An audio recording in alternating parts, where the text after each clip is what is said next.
There's been quite a lot of discussion recently with respect to monuments, and particularly in the United States with respect to Confederate monuments, but not just the U.S. There's also a case in Britain where a famous slave trader statue was ripped down. I think this is a very healthy debate for us to be reviewing society and monuments. Monuments, by definition, are celebrating something, celebrating an ideal. And so, do those ideals represent society today? And so, I think this is a very healthy argument. Here in Canada, there's been debate with respect to this statue here of Egerton Ryerson, who is a pivotal figure in Canadian history in the 19th century. And it's not just this statue. Ryerson University, where the statue in question is located, is named after him. There are multiple United Church of Canada that are named after Egerton Ryerson. There's a number of public schools named after Ryerson. So it does beg the question, who is Egerton Ryerson? There is a petition right now asking for the statue to be removed because it's believed that Egerton Ryerson was a known racist and sexist who aided the government in the creation of the residential schools, which affected, thousands of Native Canadians. So, who is Egerton Ryerson? Well, first of all, he's born in Canada in 1803 in Charlotteville Township, Upper Canada. So this is located in Lake Erie, present-day Ontario. His parents, Joseph and Sarah, were United Empire Loyalists. For those who are not familiar with that term, they were amongst the thousands who fled northward from what was the newly formed United States to Upper Canada, or what is now known as Ontario. So they came, across the border in sort of the Niagara region, or they traveled by boat, up the seaboard down the St. Lawrence into Ontario. But many of them did not settle in what is present-day Quebec because there is a large French settlement and English-French tension. They were not overly welcome there. And there was not a large European settlement in Upper Canada, present-day Ontario at that time. There certainly was, British settlement, but it was not terribly large. If you look at the information of settlements prior to 1800, Ontario was not terribly large with respect to European settlers. And he was also a Methodist missionary. His first post was the York region surrounding Yonge Street. So he would have worked the circuit, which would take about 4 weeks, going up and down Yonge Street, ministering to various people along that area. Remember, this is early 1800s, so travel, it's not like today, zipping up and down the Highway 400. So it would have taken, an average of 4 weeks. But it also gave him a huge insight into early pioneer life here in Ontario.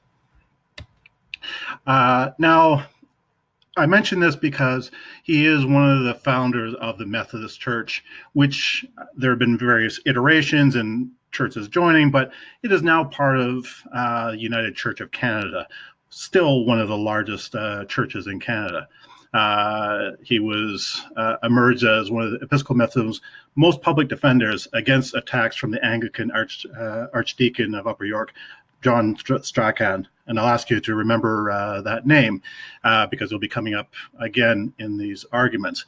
But remember that the British were established in Upper Canada, and many of the settlers, the United Empire Loyalists that were coming up from the newly formed United States, were regarded with a great deal of skepticism. There, because the people from Britain, had staunch Anglican beliefs and regarded the United Empire Loyalists as Americans and therefore not to be trusted.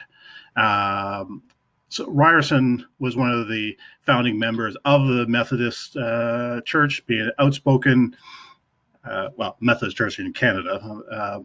Ryerson was one of the founding speakers. He formed the Christian Garden, which was the first religious newspaper in Canada.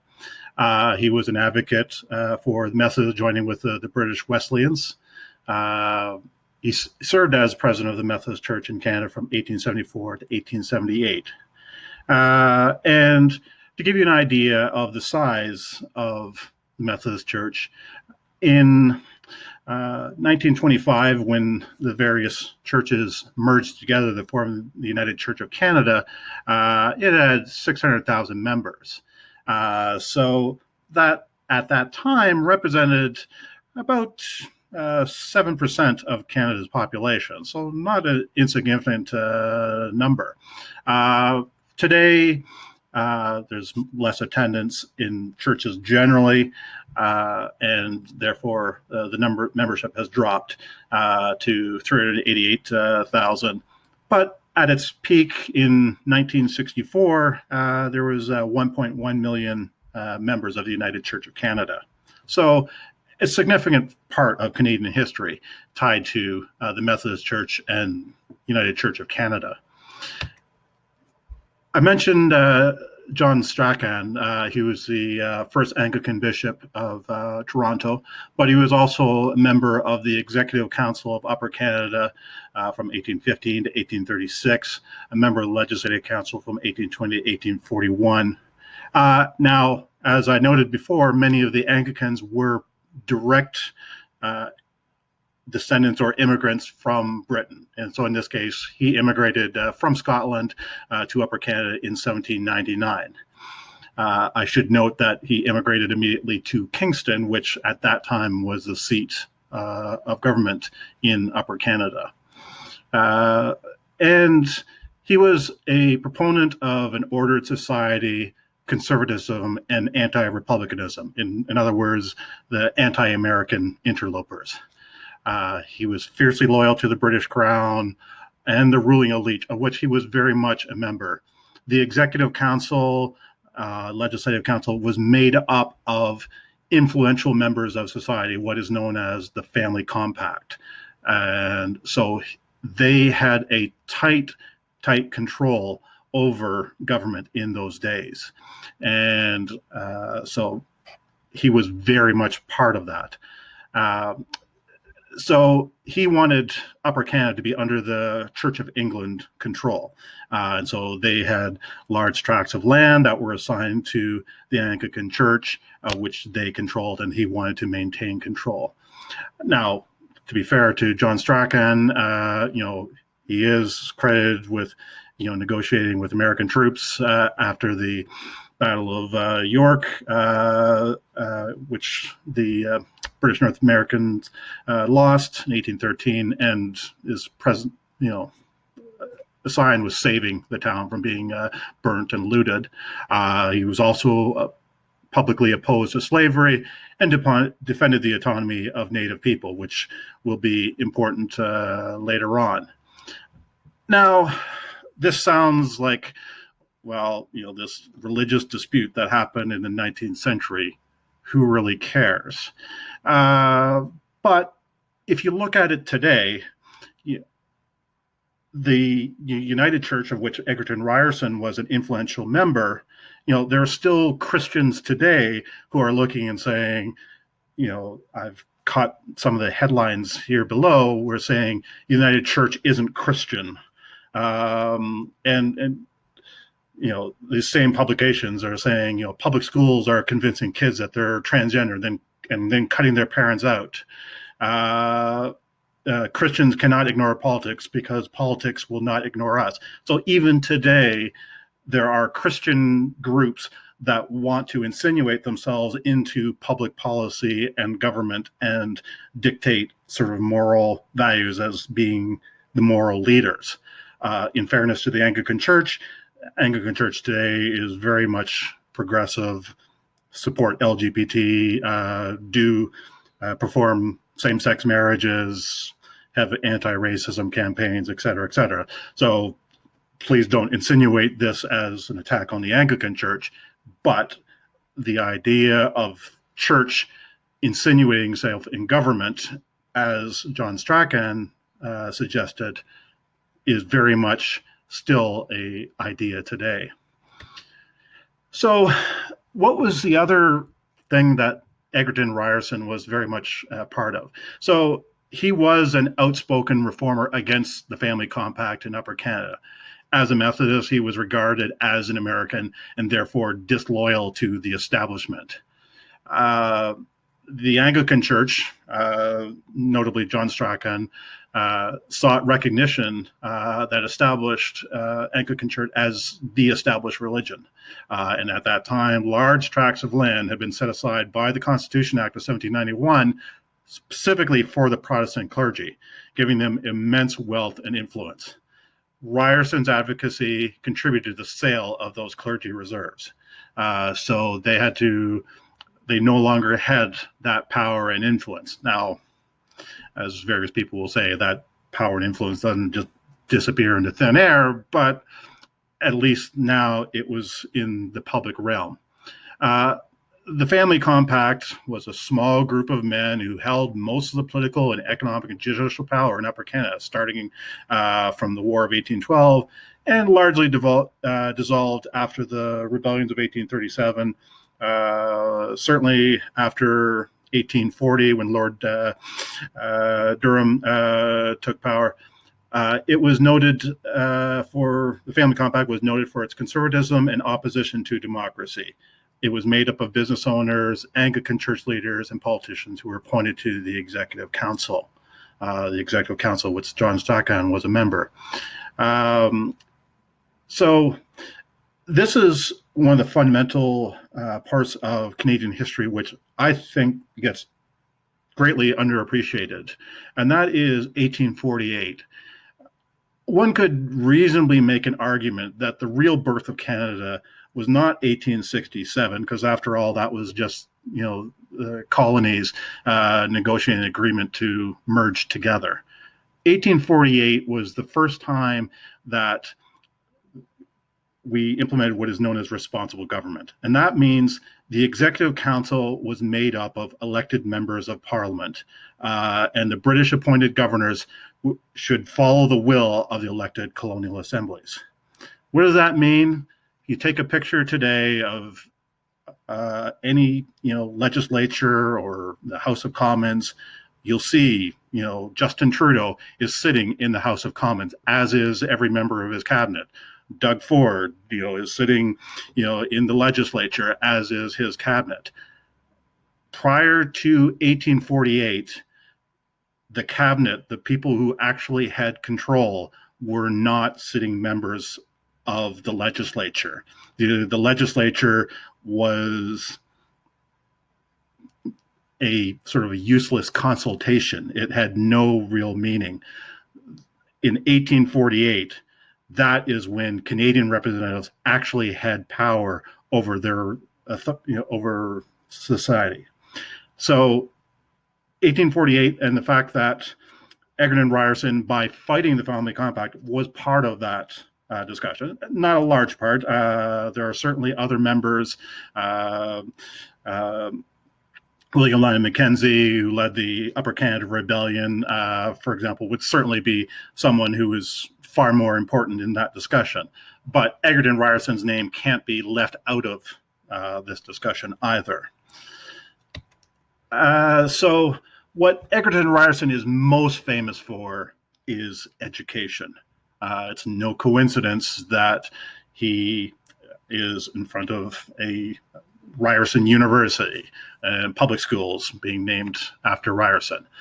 He was appointed the chief superintendent of education for Upper Canada in 1844, and he was a proponent of secularization of the schools and widening the school system in public hands, i.e. he didn't want one religion to be dictating, the the curriculum, what texts were read, other things of that nature.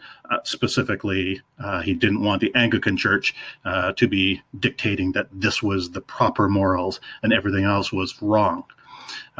So Ryerson studied educational systems extensively through various systems in the Western world, and his ideas revolutionized education in Canada. Specifically, there are three pivotal legislative acts which he was responsible for as superintendent. The Common School Bill of 1846, it established the first general school board, setting the ground for compulsory education, which is what we consider schools today. It included public funding, common textbooks, and district superintendents. It was further extended with the School Bill of 1850, which required municipalities to fund local school boards, resulting in schools being funded exclusively by municipal and provincial funds. It permitted separate schools, which led to provincially funded Catholic schools. So today, our publicly funded schools and the local school board that we get to vote in every 4 years or 3 years, depending on where you are, that is due to what Ryerson put forward in 1850. The School Act of 1871 made elementary school compulsory and free up to age 12.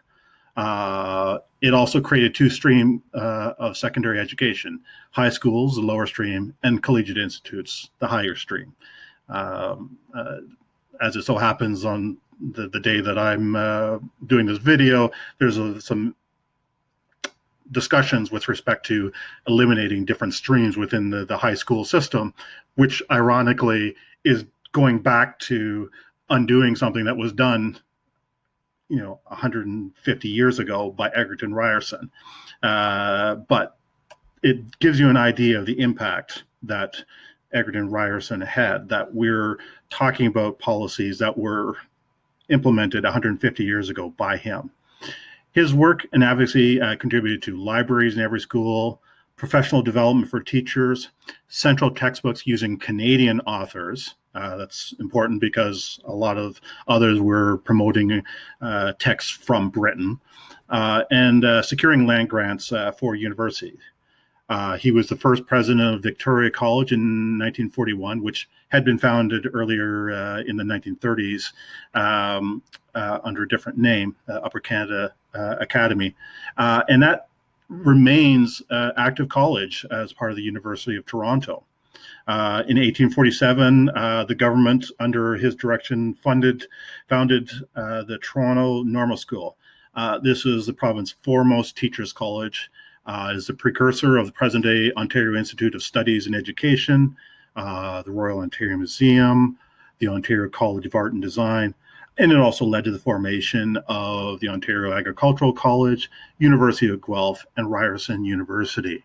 So it's hard to point to anything in Canada, specifically Ontario, involving education that doesn't involve Egerton Ryerson. He is the father of public education in Canada. So, as the fact that he had his hand on everything in education, it should come as no surprise that he is also responsible for this, the residential school system in Canada. In 1847, the Department of Indian Affairs sought the advice of Egerton Ryerson, and his study became the model for the residential school system in Canada. Ryerson argued that Indians should be schooled in separate denominational boarding, English only, and agriculturally oriented, or as they were termed, industrial institutions. He is quoted as saying, "It is a fact established by numerous experiments that the North American Indian cannot be civilized or preserved in a state of civilization, including habits of industry and sobriety, except in connection with, if not by the influence of, not only religious instruction and sentiment, but of religious feeling." So not exactly a positive viewpoint that we rightfully are embarrassed by today. The residential school system, existed for over 100 years. About 30% of Indigenous children, around 150,000, were placed in residential schools nationally. The Indian Act of 1884 made school attendance mandatory.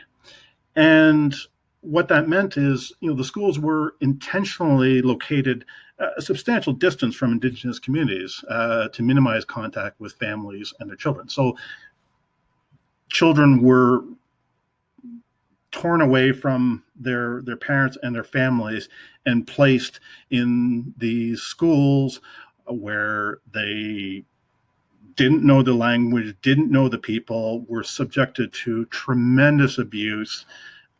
It is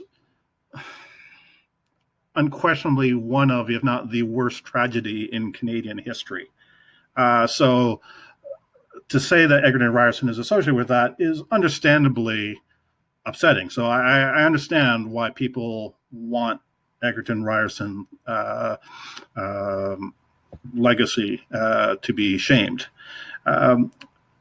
Similarly, like 3,000 to 3,200 to 6,000. Like, it's hard to get realistic estimates as to what there was, but anywhere between 3,200 and 6,000 Indigenous deaths of Native Canadian children are related to the residential schools. And so the residential school system and the need to make corrections was a central part of the Truth and Reconciliation Commission, which addressed Native concerns, which was released in 2015. Totally understandable. One of the worst tragedies in Canadian history. It also been noted that Ryerson's views with respect to girls' education were, shall we say, definitely not progressive. He did not support the education of women beyond the elementary level. Remember, they provided full education for children up to the age of 12. And he believed that women, their role was to be wives and mothers. He ended coeducation instruction at the Upper Canada Academy, which was later Victoria College, to which he was president. Ryerson opposed the participation of girls at grammar schools in the province and insisted on the separation of boys and girls in common schools. So anything that required any further academic advancement, Ryerson actively opposed.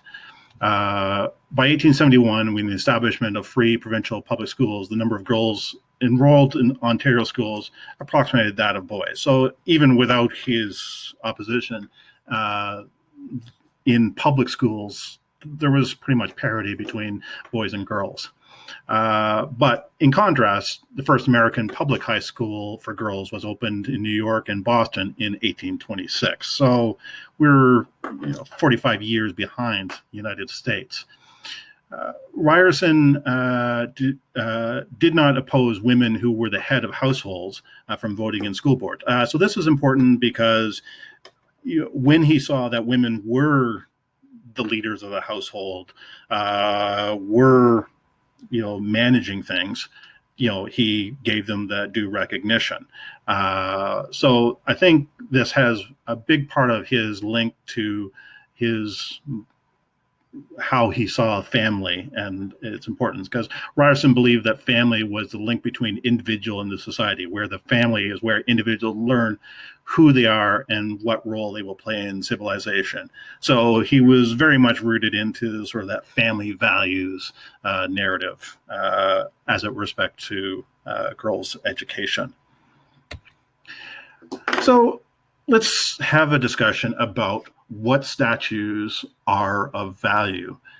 As I said at the beginning, I fully support the notion that statues are memorials. We are idolizing certain ideas.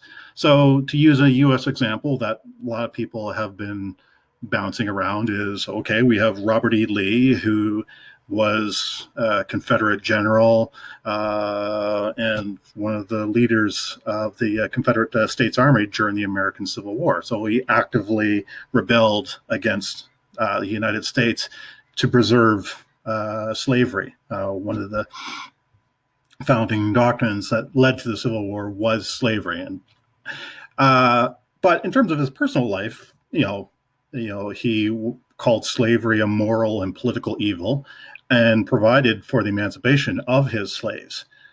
So compare that to Thomas Jefferson, third president of the United States, principal author of the Declaration of Independence. Jefferson owned slaves and remained silent on the issue of emancipation during his presidency. So Jefferson espoused ideals of equality and freedom. In terms of his personal life, that's a totally different story. But which ideals do you uphold? Now, if your answer is neither of these, like these both should be removed because white civilization in North America is a great oppression, and the United States and Canada should cease to exist because it's an oppressive regime, well, you're probably not going to agree with my argument here. The argument that I found, and it was surprisingly difficult for me to actually find a statement that actually clearly defines the distinction between the two, because you often hear, if we rip down the Confederate statues, then where does it end? And beyond the simple answer of, well, it has to end somewhere, let's give a proper definition. So I found this quote from Peniel Joseph, who is a professor and founder of the School Center for the Study of Race and Democracy. And this is from a PBS NewsHour discussion about Confederate monuments. And he said, the Confederate symbols are symbols of racial hatred, slavery, and white supremacy. What some critics do is conflate the wish to remove the Confederate monuments with politically correct advocacy of whitewashing or scrubbing American history. Nothing could be further from the case.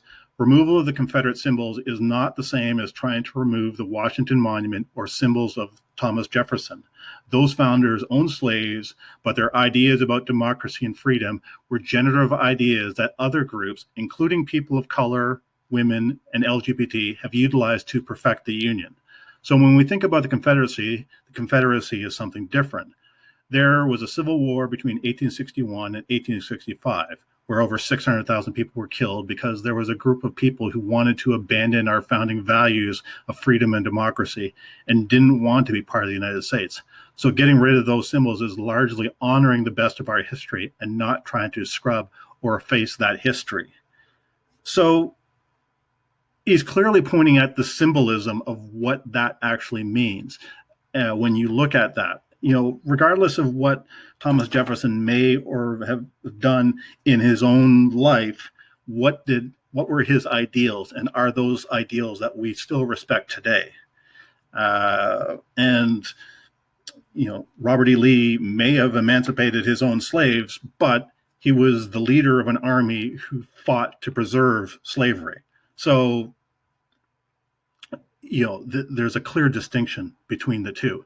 And if we're looking for those ideals in terms of what they represent, then, I would support, keeping the statues of Thomas Jefferson and tearing down statues of Robert E. Lee.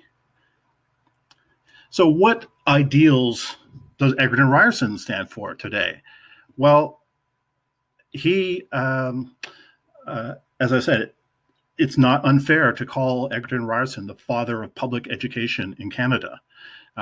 He wrote in April 1831, "On the importance of education generally, we may remark, it is as necessary as the light. It should be as common as water and as free as air. Education among the people is the best security of a good government and constitutional liberty. It yields a steady, upending support to the farmer and effectually protects the latter. The first object of a wise government should be the education of the people. partial knowledge is better than total ignorance. If total ignorance is be a bad and dangerous thing, every degree of knowledge lessens both the evil and the danger. So any espousing of common public knowledge, informing the public, getting them engaged, is a value that I think is worth upholding today in Canadian society. And education is even more critical today than it ever has been in history. And Canadians have a right to be proud of where our public education is. In 2018, the OECD ranked Canada as the most educated country in the world based on the percentage of people 25 to 64 who have completed some form of tertiary education, i.e. A 2-year degree, 4-year degree, or some vocational program, something beyond high school. So the OECD is ranking Canada number 1 in the world in terms of publicly funded education. And it's certainly acknowledged by our leaders. So, for example, in 2016 at the World Economic Forum in Davos, Prime Minister Trudeau remarked, "We need education to enable people to learn, think, and adapt. Our natural resources are important, but they always will be. But Canadians know what it takes to grow and prosper isn't just what's under our feet, it's what's between our ears." And I'm sure I could find similar quotes from, Conservative or NDP or various other leaders. It was far from a capital L liberal idea. But at the same time, enrollment within publicly funded schools, i.e. the English public school, the French public school, or the Catholic schools, have declined from 95.1% in 2001 school year, to 93.6% in 2014 to 15. And there's been a sizable increase in what people refer to as the independent schools or homeschooling, specifically the independent schools. These are schools that are largely denominational religious schools, and they receive no funding from the government. But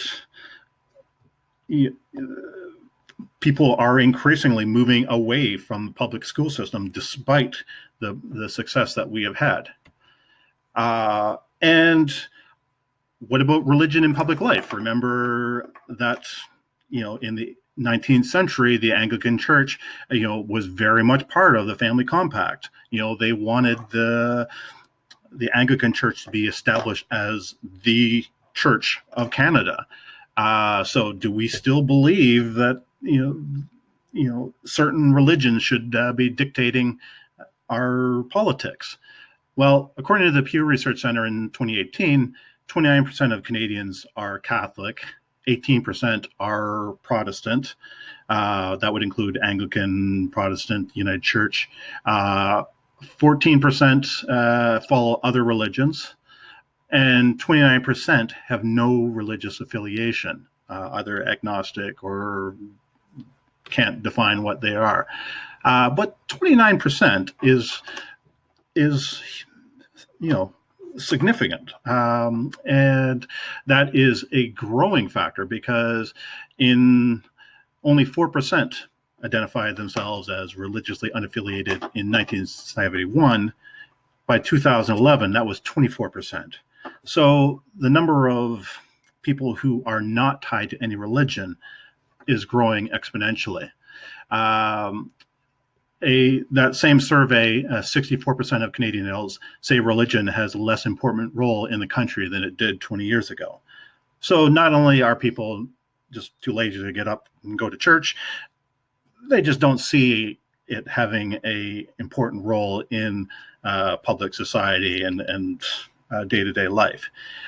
And when there were attempts to block particularly religious groups, i.e. the Bill 21, an act respecting the laicity of the state in Quebec, which ironically was saying that religion should not be in public but it heavily favored the established Quebecois, French-speaking, traditionally Christian, or in the case of Quebec, Catholic belief. And so, critics of Muslim or civil liberties groups called it a politics of fear. They believed the law targeted Muslim women and other minority groups, creating a second-class citizenship.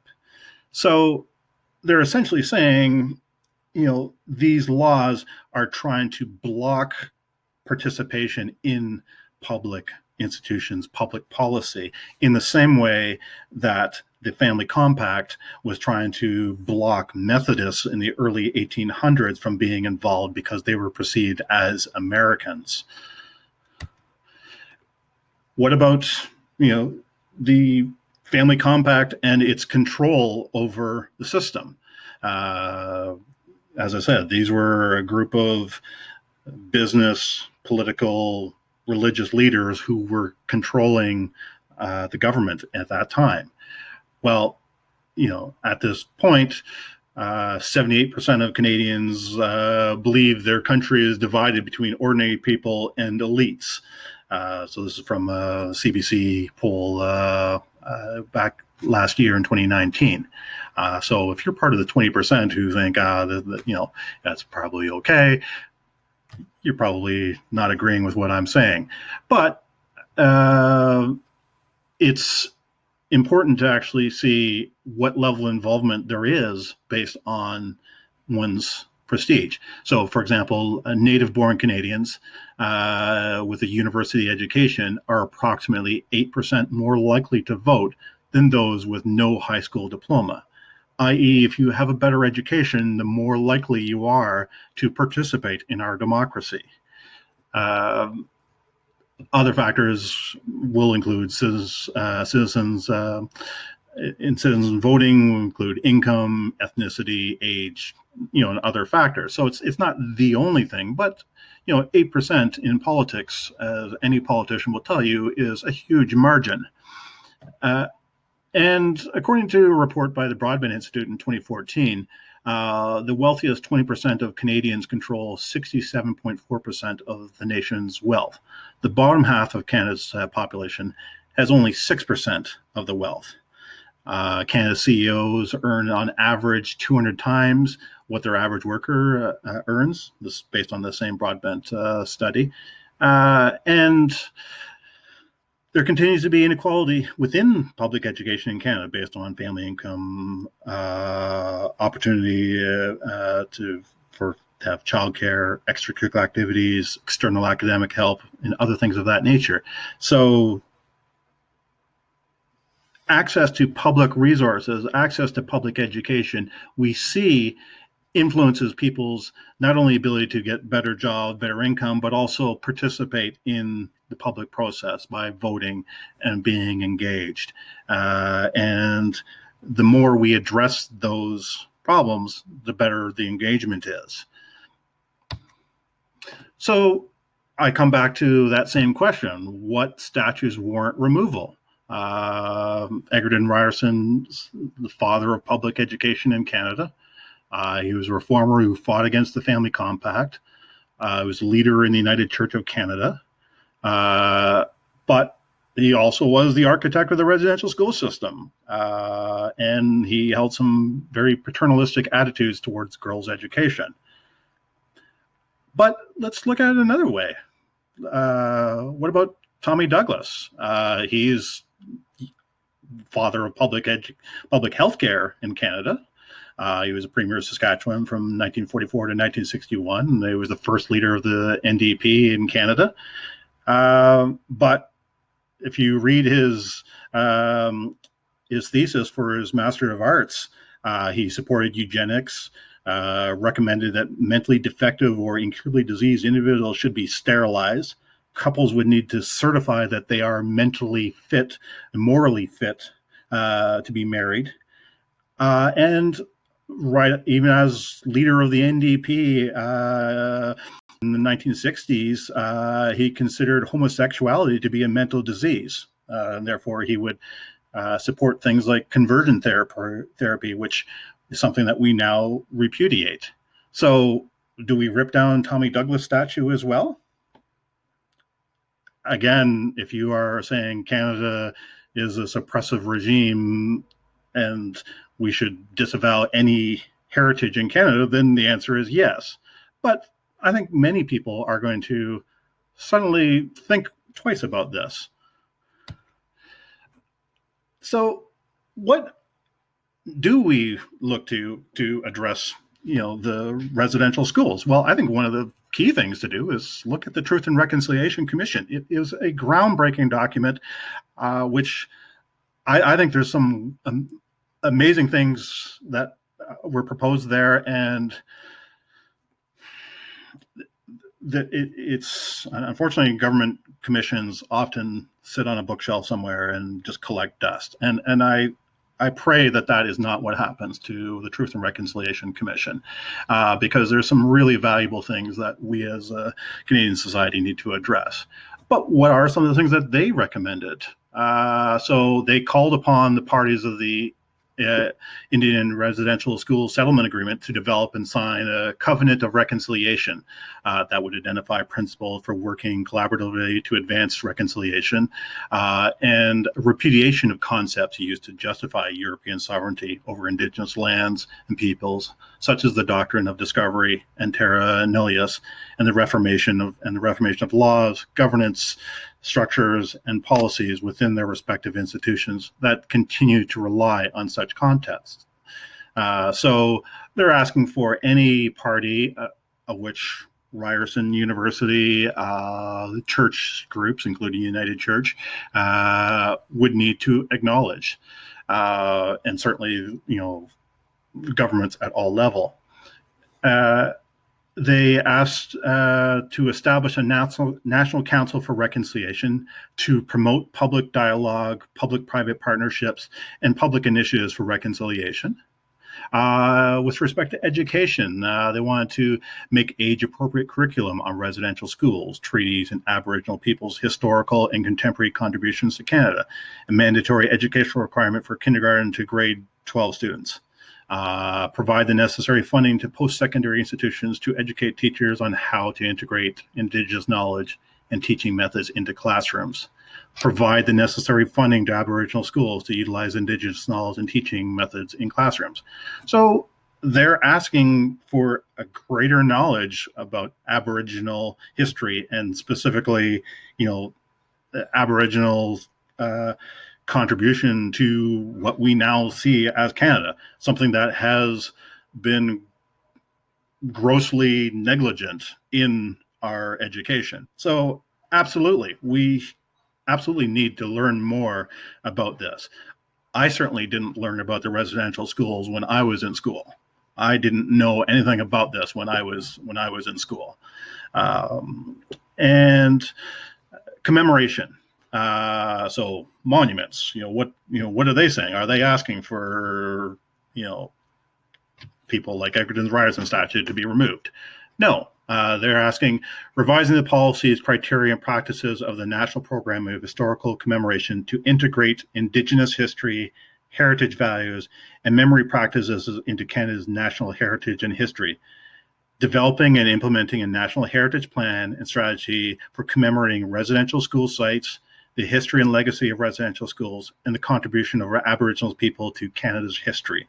So for example, one of the things they want is in Ottawa, they want a national monument to commemorate isn't the right word, a memoriam for the residential school survivors and the children who died in the residential schools. Absolutely. I think that's amazing. I think we need to integrate more knowledge into this. So how have people and institutions responded to the Truth and Reconciliation Commission? So Ryerson University responded in 2018. So they established their own working group to review the Truth and Reconciliation Commission and come up with a full response. So in and this was very much in response to the Truth and Reconciliation Commission's call for a covenant of reconciliation. They didn't want just a simple apology. They wanted something that was clearly well thought out in terms of how they would be stepping forward on this. And part of that was the implementation of a plaque that is next to Egerton Ryerson Statue, which reads, "This plaque serves as a reminder of Ryerson University's commitment to moving forward in the spirit of truth and reconciliation. Egerton Ryerson is widely known for his contribution to Ontario's public educational system. As Chief Superintendent of Education, Ryerson's recommendations were instrumental in the design and implementation of the Indian residential school system.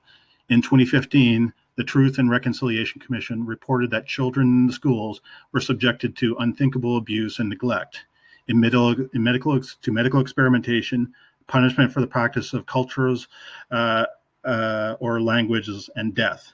The aim of the residential school system was cultural genocide." And there are two quotes below. "Let us put our minds together to see what kinds of lives we can create for our children," by Chief Sitting Bull, and "for the child taken, for the parent left behind." There's a quote from the Truth and Reconciliation Commission of Canada. So this is a plaque that gives context to Egerton Ryerson. I think that is absolutely necessary. I fully support this plaque being there. I don't want whitewashing of history. I want context, and this provides that context. Similar, there have been other apologies with respect to the residential school systems. In 2008, Prime Minister Stephen Harper apologized on behalf of the Government of Canada. For those of the people who know me, I'm loath to give Stephen Harper credit for anything, but the facts speak for itself. That he is. It was under his government that public apology was finally made. The Anglican Church apologized for its role in the residential schools in 1993. The Presbyterian Church apologized in 1994. It's important that these churches make the apology because in many cases it was under the church authority that these residential schools were administered. The Catholic Church as yet has not apologized. And this is significant because almost 2/3 of the schools were administered by the Catholic Church. So the fact that the Catholic Church has not apologized is appalling. In 1986, the United Church of Canada issued a formal apology for its participation in the residential school system. And in 1984, the United Church created the Healing Fund, which is a grant that supports healing initiatives in Indigenous communities to address the ongoing impact of the residential school system. Indigenous communities may apply for up to $15,000 to create healing, culture, and/or language projects. In 2019, the Healing Fund provided more than $300,000 to support Indigenous communities in this work. Other churches have similar initiatives. Certainly, the Canadian government has initiatives to address the reconciliation. I merely highlighted the United Church because of Egerton Ryerson's connection. He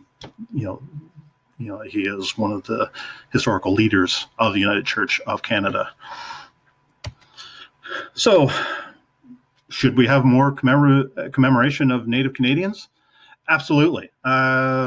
Bring it on. I'd love to see memorials to Chief Dan George, Elijah Harper, Shenawida. I hope I'm pronouncing that correctly, so I apologize if I'm not.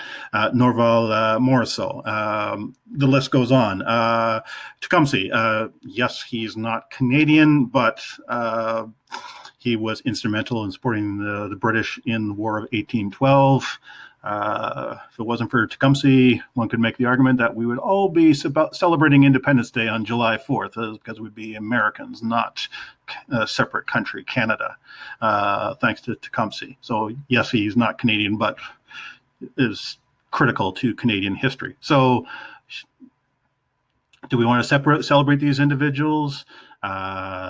Do we, I'm not the person to say who should or shouldn't be celebrated, but the Truth and Reconciliation Commission, as part of their recommendations, wanted a voice in Heritage Canada, which would define who should be commemorated. So once again, I fully support the Truth and Reconciliation Commission and whatever they would recommend. So once again, I leave you with this just to provide some context. I hope that people would not summarily dismiss Egerton Ryerson, the father of public education in Ontario, perhaps Canada, and because of one portion of his history, the residential school system, which I'll grant you is a major fault. But if we want to be celebrating our history based on their ideals and what they represented as opposed to what they did, then Egerton Ryerson and his belief in fighting, elite group, controlling our government and our religious institutions, creating public education so all members of society have the opportunity to participate, and a foundational member of the United Church, which is one of the more liberal churches in Canada, then I don't think that you can support anyone more than Egerton Ryerson. Thank you very much for listening, and I hope you found this informative.